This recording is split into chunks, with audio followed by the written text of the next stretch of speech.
আমরা যদি এই প্রবলেমটির দিকে তাকাই তাহলে আমরা কী পাই? আমার বলা আছে যে একটি গাড়ি 20 মিটার পার সেকেন্ড বেগ নিয়ে যাত্রা শুরু করে 30 সেকেন্ড পর শেষ বেগ যদি 120 মিটার পার সেকেন্ড অর্জন করে তাহলে তার ত্বরণ কতটুকু ছিল। এখন আমার দেওয়া আছে কি আমার দেওয়া আছে এত বেগ নিয়ে যাত্রা শুরু করছে, দ্যাট মিনস এটা আমার আদি বেগ, এটা আমার দেওয়া আছে ইউ। আমার বলা আছে 30 সেকেন্ড পর সামথিং কিছু একটা হয়েছে, সেটা আমার কি অবশ্যই টি, সেকেন্ড টি। আর এটা আমার কি শেষ বেগ বলা আছে, এটা আমার কি ভি। আমার বলা আছে ত্বরণ কত ছিল, দ্যাট মিনস এ কত। এখন এই চারটা কোন সূত্রের ভেতরে পড়ে? V is equal to U plus A T. আমি যদি এখন সূত্র বসাই দিই, এখানে আমার ভির জায়গায় কত বসবে 120, আমার ইউর জায়গায় কত বসবে, আমার বসবে 20। আমাকে এটাই বের করতে হবে অ্যাকচুয়ালি, আর আমার টি দেওয়া আছে 30 সেকেন্ড। এখন আমি যদি এখান থেকে এ বের করে নিতে চাই তাহলে আমার কত থাকবে, 30 A is equal to 100, A is equal to 3.333 m s inverse 2। এটা হইতেছে আমার অ্যান্সার। আর আমি পরীক্ষা খাতা এখানে পাশে লিখে রাখবো যে কি ভি ইজ ইকুয়াল টু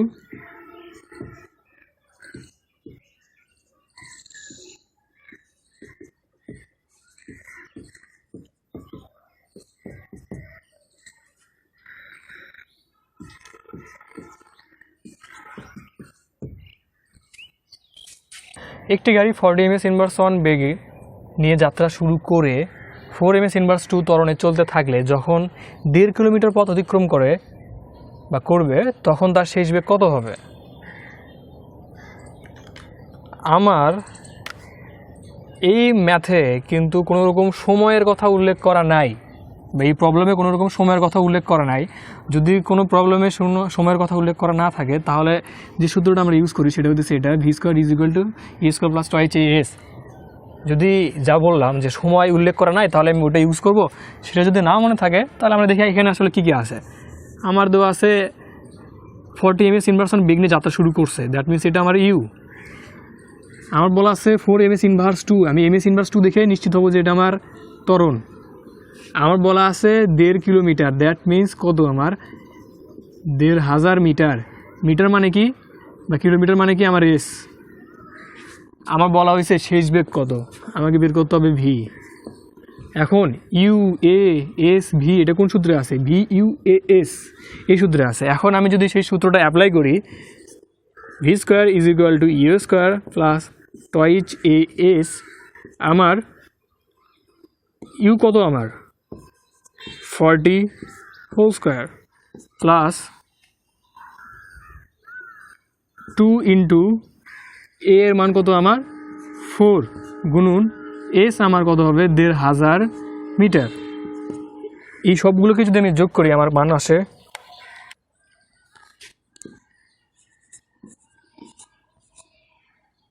13,600। এটা আমার ভি স্কোয়ারের মান, আমাকে বের করতে হবে কি ভি এর মান, অর্থাৎ V is equal two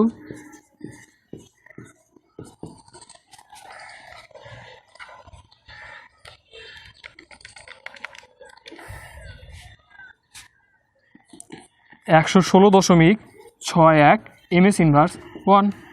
R math করার বা প্রবলেমটা সলভ করার ক্ষেত্রে আমার এখানে যা যা আছে আমি সেগুলো এখানে লিখে দেবো পরীক্ষার খাতায়।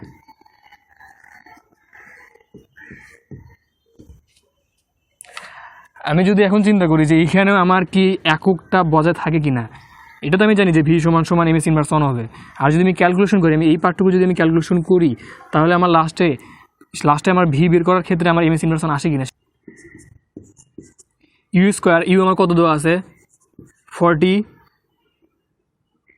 এমএস ইনভার্স 1, এই পুরোটার উপরে স্কোয়ার, তারপরে 2 গুণুন 4 এমএস ইনভার্স 2 গুণুন এস আমার কত দেওয়া আছে 1500 মিটার। এখন আমার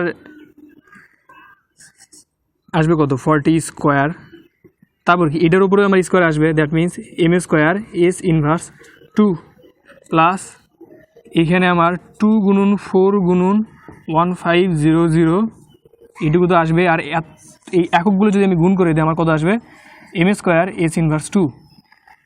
এখানেও এম স্কোয়ার এস ইনভার্স 2, এখানেও আমার এম স্কোয়ার এস ইনভার্স 2। তাহলে আমার এই দুটো আমি অবশ্যই যোগ করতে পারবো। এককগুলো যদি সেম হয় তবে দিয়ে আমি যোগ করতে পারবো। আমি কখনও মিটারের সাথে আমি সেকেন্ড যোগ করতে পারবো না। মিটারের সাথে আমি সেকেন্ড গুণ করতে পারতেছি, কিন্তু আমি কখনো এটা যোগ করতে পারবো না। এখন মানে ব্যাপারটা হলো এইরকম, আমাকে বলা হলো যে 5 টাকার সাথে তুমি হইতেছে 3 লিটার সয়াবিন তেল যোগ করো। এটা পসিবল না। 5 টাকার সাথে আমি অন্য ধরো 30 টাকা যোগ করে আমি 35 টাকা বলতে পারবো, কিন্তু এটা সামেশন আমি বের করতে পারবো না। যদি বলা হয় 5 টাকা সাথে 3 লিটার তেল, আমার এককটা সেম হতে হবে। আমার এখানে থাকবে কত, 1 3 6 0 0, আর এখানে থাকবে কি M A square S inverse 2। এখন ভি স্কোয়ার আছে এইখানে, আমি যদি ভি বের করতে চাই ফার্স্ট অফ অল এটার উপর তো রুট হবে, এই এককের উপরেও রুট হবে। তখন থাকবে কি এখানে 116.61, আর এখানে এককটা আমার কত হবে, এটাকে রুট করলে কত হবে, M S inverse 1। That's all.